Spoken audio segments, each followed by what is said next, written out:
Again, we are here for discussing the mobilization of shoulder girdle.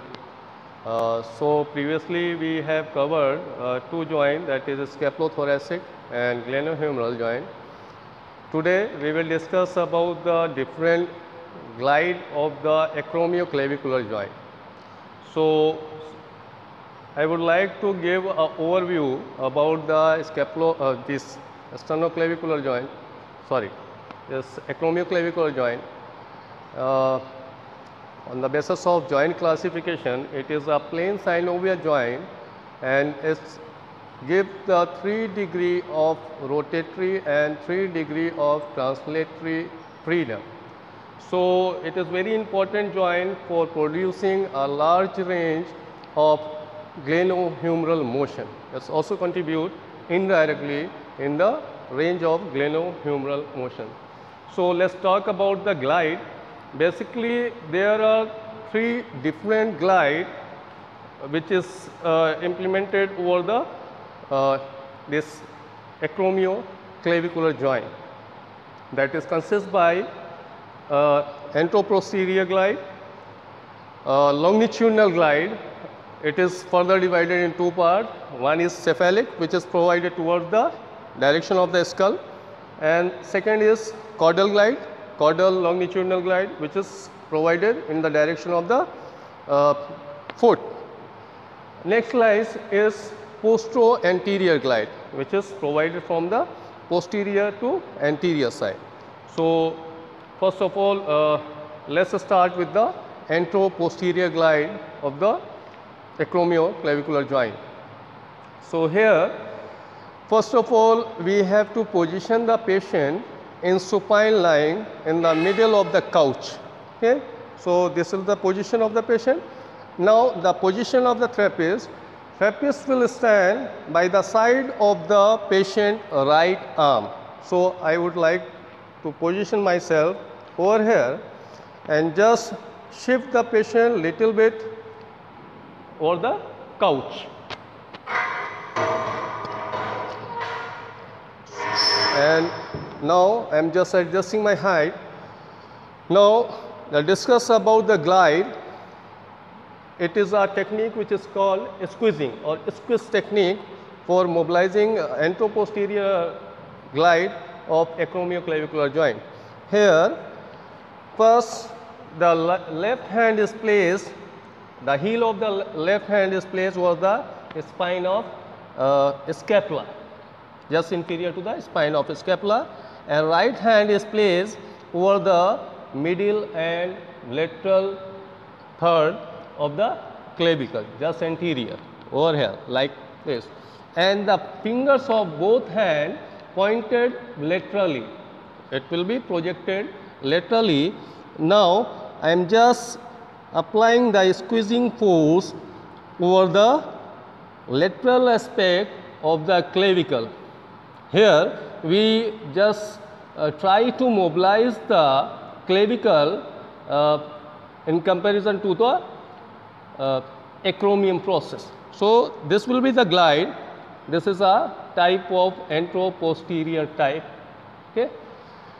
The next slide, we can also facilitate this glide only by the tip of the hand, this tip of the thumb pad.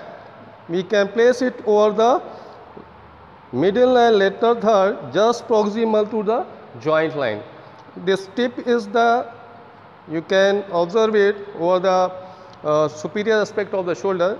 This is because of the lateral end of the clavicle. So we have to position our thumb pad just proximal this point, and you can reinforce this mobilizing grade by applying your non-dominating thumb over the right thumb.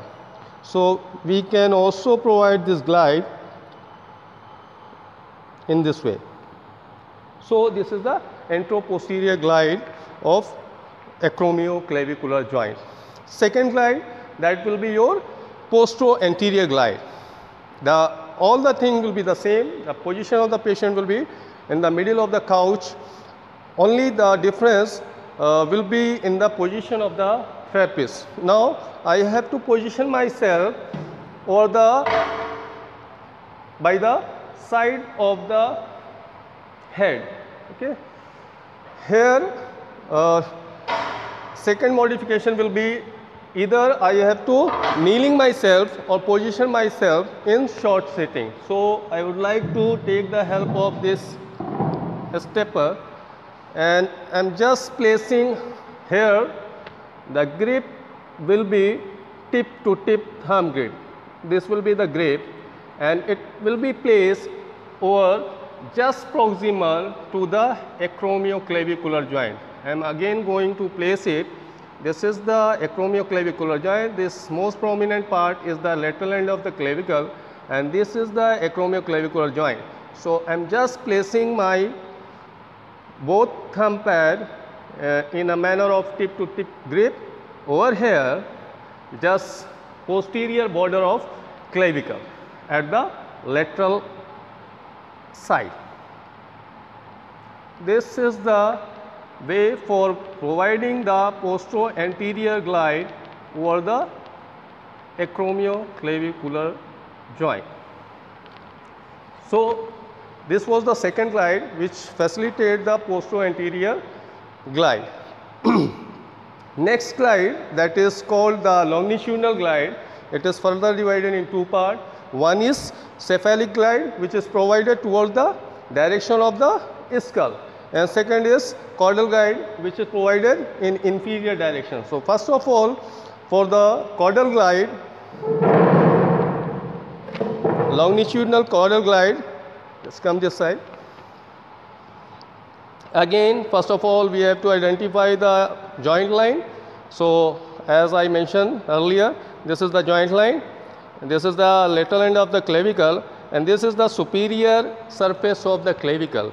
Here again I have to place my thumb pad, like again you can place it tip to tip manner like this.